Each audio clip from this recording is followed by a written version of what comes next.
घरी चाललोय. थांब मला येऊ दे. बस चल.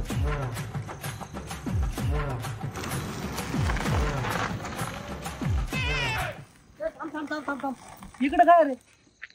शॉर्टकटने जाऊ ना. अरे इकडे वाघ आहे.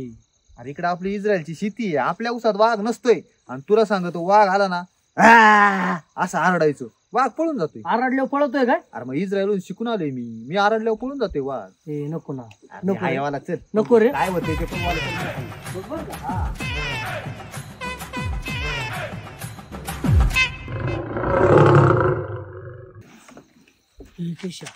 वाघ आरड आरड ना, जवळ आला. आरड ना लवकर. अरे आरडते मग आवाज निघत आहे. Run. अरे पण माझा आवाज नव्हता निघत, तुला आरडाय काय झालं? अरे मला वाटलं फक्त तुझ्या तो आवाजाने वाघ पळतोय. दणका उडवून दे.